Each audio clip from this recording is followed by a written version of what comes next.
ANAPAC, c'est la Fédération des APAC du Sénégal. APAC, c'est aire du patrimoine communautaire.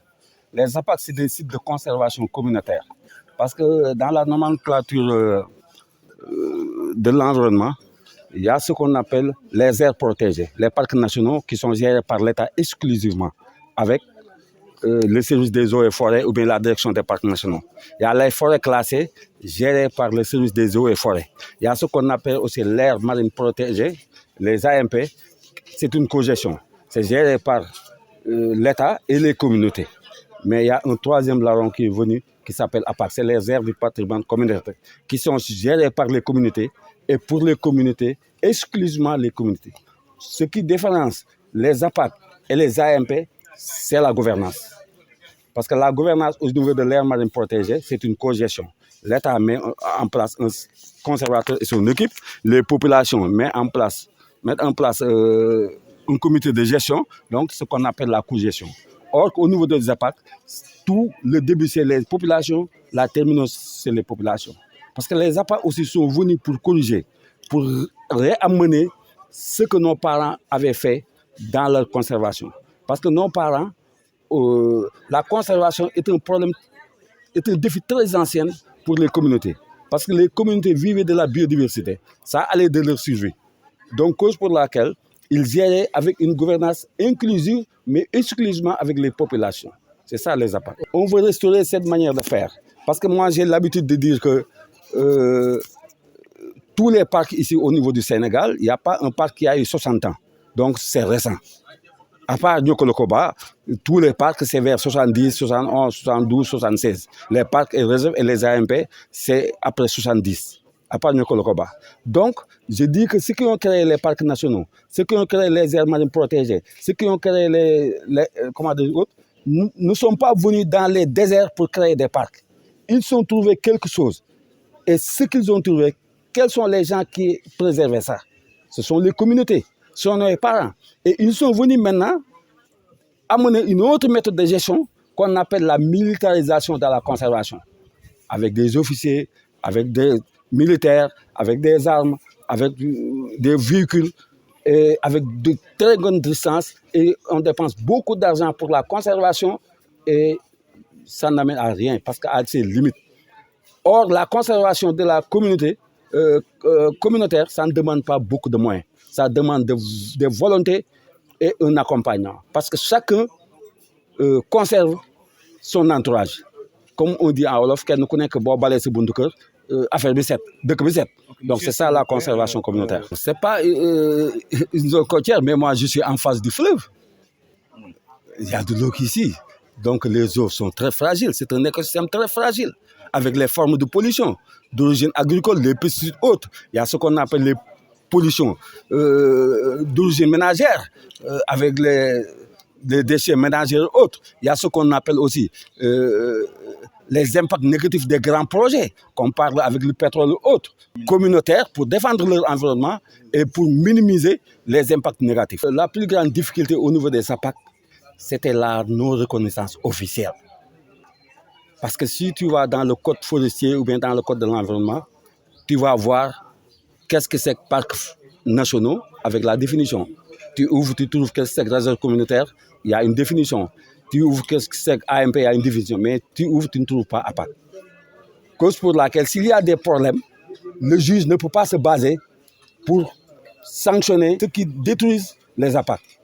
Mais maintenant, avec une grande plaidoirie, avec vraiment un grand plaidoirie, avec l'accompagnement de nos partenaires comme Natural Justice, comme MAVA, comme PMFM, l'État nous a invités au niveau du ministère de l'Environnement plusieurs ateliers pour mettre en place une loi sur la biodiversité. Parce qu'il y avait le code forestier qui réglait tout. Mais maintenant, il y a une loi pour la biodiversité où les APAC sont prévus dans la nomenclature, dans la définition et dans les articles. Et maintenant, ils ont même allé jusqu'à faire la validation nationale. On attend que l'arrivée de nouveaux députés de la 14e législature pour vraiment recevoir la légifération. L'atelier de capitalisation appelle de notre part l'échange d'expériences sur les bonnes pratiques sur la zone côtière. Le Sénégal a 700 km de côte, une côte parfois sableuse, une côte vaseuse par endroit, une côte rocheuse par endroit. Mais ce que nous remarquons partout, il y a l'avancée de la mer, il y a plusieurs types de pollution. Il y a des mesures conservatoires sur lesquelles les populations s'engagent au nord qui ne sont pas faites au niveau du sud. Il y a une stratégie de replantation de la mangrove qui n'est pas effective. Nous avons aussi des stratégies de lutte contre la pollution au niveau de Dakar. Il faudrait que les différentes communautés qui sont présentes aujourd'hui à Kolda échangent sur les pratiques effectives dans leur localité et que chacune retourne chez elle enrichie de nouvelles pratiques. C'est un échange sur les bonnes pratiques parce que nous avons tous constaté les difficultés en matière d'environnement sur l'étendue du territoire, mais les réactions ne sont pas les mêmes, les activités ne sont pas les mêmes. C'est important qu'ensemble, qu'on renforce nos capacités dans la protection de l'environnement au Sénégal. À Kolda et comme dans tout le pays, nous pouvons faire le point sur la volonté politique de protéger notre environnement et de le promouvoir. Nous pouvons revoir l'ensemble des dispositions juridiques et réglementaires sur la protection de l'environnement.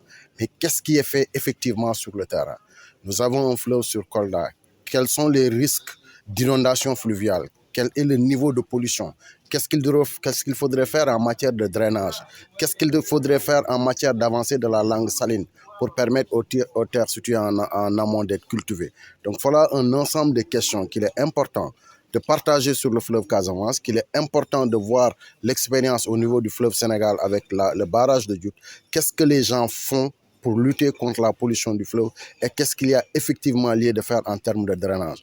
Et là, les populations, depuis 1992, les communautés ont la possibilité d'influer sur les politiques publiques en matière d'environnement. C'est pourquoi aujourd'hui, le RENOP, l'ANAPAC et toutes les organisations écologiques du Sénégal poussent les autorités à bien agir dans le bon sens. Parce que très souvent, il y a un décalage entre ce que veulent les populations et les programmes effectués.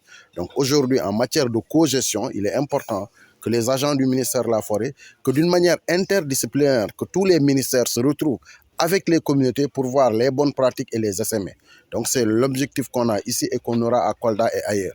Veiller à ce que le fleuve soit bien drainé, veiller à ce que les populations ne déversent plus le résultat de leurs fosses septiques et les déchets plastiques dans ce fleuve, parce que nous en avons besoin pour notre agriculture. L'avancée de la langue saline, les populations sont presque impuissantes, mais qu'est-ce qu'un État peut faire pour permettre une bonne culture des terres qui sont en amont? Parce que chaque année, cette langue saline avance et nous fait perdre des ressources. Dans ce que nous faisons, c'est important de lutter contre la dégradation des terres. C'est important de lutter contre les inondations avec les changements climatiques. Et les organisations membres du RENOP s'activent pleinement dans ce créneau et nous échangeons nos expériences pour que les communautés se retrouvent au cœur des politiques et programmes en matière d'environnement. L'éducation environnementale est un point important dans la protection et la promotion de l'environnement. La participation des populations est stipulée et consacrée par le Code de l'environnement au Sénégal. Mais cette participation et cette éducation ne répondent pas à l'attente des organisations écologistes. Elle est encore faible. Or, les bonnes réactions, c'est dans l'enfance qu'on les acquiert. Comment faudrait-il faire, comme en Rwanda, comme en Tanzanie, que dès que vous débarquez de l'aéroport, qu'on enlève tout ce qu'il y a comme objet plastique de votre valise? Il faudrait qu'on en soit à ce niveau. Il faudrait que la protection de nos forêts, cette coupe abusive des bois, soit d'abord l'affaire des communautés qui peuvent lancer l'alerte.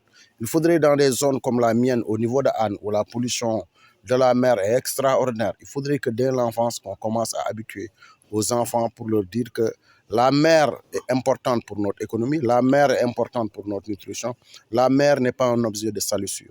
Et cette éducation environnementale ne peut venir que si dès les curricula à bas âge, à la maternelle, qu'on commence à montrer l'importance de la biodiversité et de l'écosystème au niveau des populations. Donc, pour revenir sur votre question, elle est extrêmement importante que dans les curricula, que l'éducation environnementale soit au cœur de tout le système éducatif sénégalais, parce que nous sommes dans un pays qui est vulnérable à la désertification, qui est vulnérable au feu de brousse, qui est vulnérable à l'avancée de la mer, qui est aussi vulnérable